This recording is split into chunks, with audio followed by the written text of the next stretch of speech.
The stakes are high for President Obama as he delivers his third State of the Union address tonight. As has been the case for his previous two speeches, the dominant theme and concern is the U.S. economy. I'm joined now by two men who have counseled former presidents. Ken Duberstein was President Ronald Reagan's chief of staff. He heads the Duberstein Group.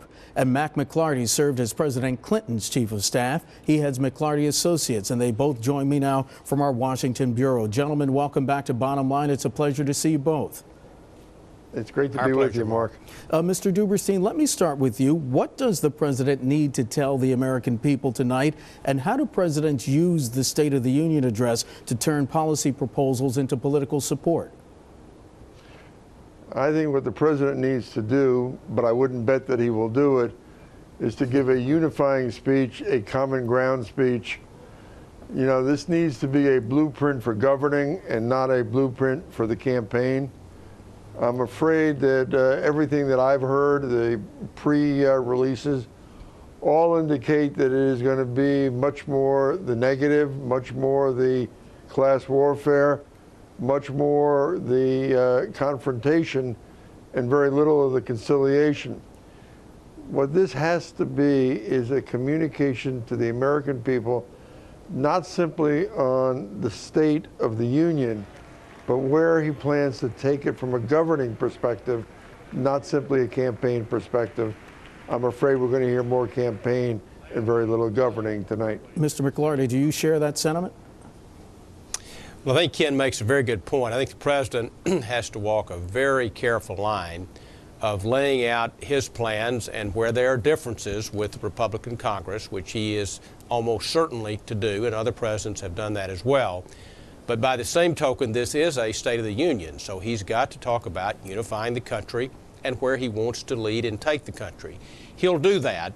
But as earlier reporter said, I think correctly, the tone of the speech is something to watch for as well as the substance. Well, Mr. McLarty, should President Obama go big and bold tonight by, say, embracing the Bowles-Simpson Commission's proposal? It called for a $4 trillion reduction in the deficit, but as has been oftentimes in Washington, an opportunity to do some heavy lifting was missed. So far, an opportunity has been missed. From a personal standpoint, like many other commentators, including Tom Friedman and others, and David Brooks, I would like to see him go big and bold. My sense is he'll stop probably a bit short of that. I think he will build on his speech that he gave in Kansas, and I think he will lay out the differences as well as his vision for the country. But I think he will also have a modest wind at his back in the sense that the economy is getting a bit better. So some of the reports are encouraging, and I think his record on foreign policy has been a sound one, and he will point to that as well. But I really do think that he has a problem communicating if he's focusing much more, as Ruth Marcus of the Washington Post wrote not long ago. He's gone from hope and change to fear and loathing, and I am concerned that we're going to hear an awful lot of the class warfare and the fear and loathing tonight, rather than the inspirational leadership of bringing people together to find common ground. I wish he would go big and bold, but I'm not sure that his campaign staff is ready for that right now. Well, Mr. Duberstein, I'm sorry, finish your thought, sir.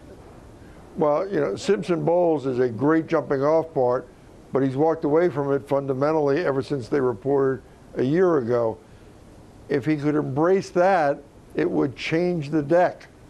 And if he changed the deck, that settles things to a point where I'm not sure his campaign staff is prepared to go, well, Mr. at least Duberstein, at this juncture. How does the president persuade Americans to stay with him with the unemployment rate at 8.5%? Well, you know, the problem he has is the right track, wrong track. Wrong track is still at about 65%. What he needs to demonstrate is in the numbers on unemployment that there is a continuing drop, a trajectory that is on the downward decline. That's the only way I think you can really build up consumer confidence. But every economist that I've talked to, every reliable economist, no one is projecting more than a 3% GDP growth, which will not give you the employment figures that will seriously cut into the unemployment rate. It is a major issue for him. Yep. Mr. McLarty, Jack Lew's the new White House Chief of Staff. Given that the job involves controlling access to the president, how important is it to present to the president individuals with views different from those of the administration or of the president's core political base? Mark, I think it's quite important. Certainly, Ken and I were fortunate to work with two presidents who welcomed hearing differing points of views and wide range of views. Certainly, President Clinton wanted a very wide range of views. Sometimes I thought a bit too much just from an efficiency standpoint, but he was able to absorb all of that and assimilate it in a remarkable way, and it served him well. I know Jack Lew from working with him in the Clinton administration. He's a very decent and capable public servant. He's, in my judgment, probably the right person for the right job in the right time at the moment. I think he'll do an outstanding job as Chief of Staff. I've known Mark. I've known Jack since 1982 when he worked for Tip O'Neill. He is somebody who is a problem solver. He is somebody who knows how to bring people together. I would imagine that part of the conversation with the president is to open the doors of the Oval Office, because that's where a Jack Lew really thrives, and I think can present that diversity to the president. Gentlemen, we have about a minute left. A question about current politics. Newt Gingrich served in Congress during the administrations of both Ronald Reagan and Bill Clinton. What role do you remember him playing in the accomplishments of those eras, particularly with President Reagan, Mr. Duberstein? The Speaker, rather, has made it a point of saying that he worked with President Reagan. He very much did work with President Reagan, but he was a backbencher back in those times of the Reagan administration. But Newt always had 100 ideas a day, and he was willing to share them with the White House staff, let alone with the president, and was actually quite supportive and quite helpful to the administration. Mr. McLarty, I'll give you the last word. How did the Speaker work with President Clinton?